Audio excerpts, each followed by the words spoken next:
NGO terutamanya yang ingin ataupun orang persendirian yang ingin memberikan makanan kepada mereka yang di lockdown di dalam PKPD itu, apabila PKPD dilaksanakan. Saya menyarankan supaya mereka menghantar ke pusat-pusat operasi yang dibuka di setiap PKPD tersebut. Dan melalui pusat operasi inilah barangan tersebut akan diedarkan oleh petugas-petugas barisan hadapan.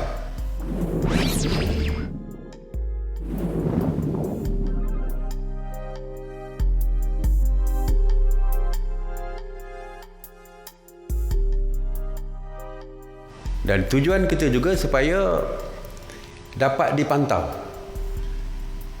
dari segi pengagihan tersebut. Saya difahamkan, ada saya pergi baru ni jumpa dengan satu NGO. Dia menghantar sampai ke dalam. Dia kata ada yang telah pun mempunyai barangan di dalam rumah. Dah ada orang hantar sebelum tu. Tetapi kalau kita hantar secara persendirian, tidak melalui pusat operasi, jadi kadang-kadang pusat operasi tak tahu yang mereka telah pun menerima barangan. Dan kalau ada NGO lain datang, mungkin dia hantar di rumah yang sama. Jadi akhirnya mungkin ada yang tak dapat, ada yang mendapat secara berlebihan. Sebab itulah saya mencadangkan supaya hantar melalui pusat operasi, supaya pusat operasi boleh mengagihkan barangan itu sama rata kepada setiap penduduk yang berada di dalam PKPD atau kawasan yang di lockdown secara terhad tadi.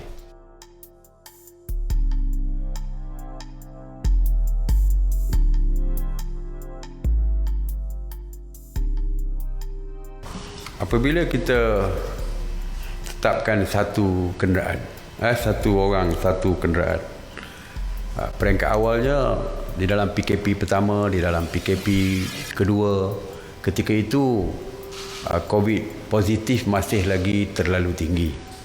Dan selepas itu kita mendapat aduan yang banyak daripada pemandu-pemandu yang terpaksa bersendirian tersebut. Di Kuala Lumpur, sekitar Kuala Lumpur misalnya, mereka mempunyai masalah parking dan sebagainya. Dan setengah tu isteri mereka bekerja tetapi tidak boleh memandu, yang mana suami terpaksa menghantar isteri ke tempat kerja dan sebagainya. Itu antara perkara yang kita pertimbangkan. Lebih-lebih lagi kita lihat penama COVID positif, grafnya sudah pun mulai melandai dan menurun daripada biasa. Dari segi kesesakan dan sebagainya, seperti saya lihat di pasar-pasar raya sebagai contoh, mereka mengikuti SOP yang kita keluarkan, iaitu dari segi penjarakan sosial, dari segi jumlah yang berada di dalam pasar raya mereka dan sebagainya telah pun mereka patuhi.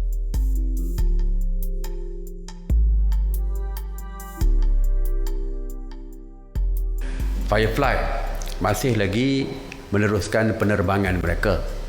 Begitu juga dengan Mars yang terbang ke Sabah dan Sarawak masih dibenarkan. Malah ramai yang meminta supaya ditambahkan jadual penerbangan mereka. Mungkin tak cukup satu kali seminggu. Dan jika AirAsia terbang ke Sabah dan Sarawak, saya percaya ini juga sebagai menampung keperluan penumpang-penumpang yang mungkin tidak boleh terbang dalam waktu yang mereka kehendaki kerana Mars hanya terbang satu kali seminggu saja. Walau bagaimanapun, SOP-nya sama. Sebelum mereka terbang pulang ke mana-mana tempat sekalipun, mereka mesti mendapat kebenaran dan kelulusan daripada pihak polis, iaitu untuk tujuan penerbangan yang ingin mereka lakukan. Dan jika terbang ke Sabah dan Sarawak, SOP-nya juga sama, iaitu setibanya mereka di Sabah dan Sarawak, mereka akan dikuarantin wajib selama 14 hari juga.